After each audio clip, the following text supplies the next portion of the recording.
ملا ٹائمز میں خوش آمدید۔ امریکہ، اسرائیل اور ایران کے درمیان جنگ کا آج 32واں دن ہے۔ تاریخ ہے 31 مارچ 2026۔ پچھلے ایک مہینہ سے اس جنگ کے بارے میں دنیا بھر کے دفاعی ماہرین اور ایکسپرٹ جو تجزیہ کر رہے تھے، تبصرہ کر رہے تھے اور جس امید کا اظہار کر رہے تھے، آج امریکہ نے برملا اس کا اعتراف کر لیا ہے۔ امریکہ نے اعلان کر دیا ہے۔ دراصل دنیا بھر کے ماہرین یہ کہہ رہے تھے کہ اس جنگ میں امریکہ کا جو نقصان ہو رہا ہے، امریکہ کی معیشت پر جو اضافی بوجھ پڑ رہا ہے، امریکہ اس جنگ کا جو خرچہ ہے وہ اربوں سے وصول کرے گا۔ اور اب وائٹ ہاؤس نے باضابطہ کہہ دیا ہے کہ امریکہ اس جنگ کا خرچہ اربوں سے وصول کرے گا۔ امریکہ کی اس جنگ کا جو خرچ ہے وہ عرب ممالک اٹھائیں گے۔ دراصل گزشتہ رات میں وائٹ ہاؤس میں پریس بریفنگ ہوئی، میڈیا سے بات چیت کی گئی اور صحافیوں سے بات چیت کرتے ہوئے پریس بریفنگ کے دوران وائٹ ہاؤس کی پریس سیکریٹری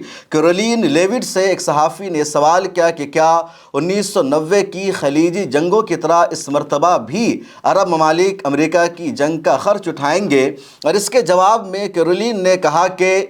میرے خیال میں امریکی صدر ڈونلڈ ٹرمپ یہی چاہتے ہیں اور بہت جلد اپنی طرف سے وہ اس کا اعلان کرنے والے ہیں۔ Pay for the vast majority of the cost of the war, Kuwait, Saudi Arabia, the UAE. Who's paying for the cost of this war? Will those Arab countries step up to do just that? Well, I think it's something the president would be quite interested in calling them to do. I won't get ahead of him on that, but certainly it's an idea that I know that he has and something that I think you'll hear more from him on. And then secondly, the cost of یہ بہت اہم ہے کیونکہ امریکہ نے ایران پر جو حملہ کیا ہے تو اس حملے میں لگاتار امریکہ کا مالی نقصان ہوا ہے، امریکہ کی معیشت کا نقصان ہوا ہے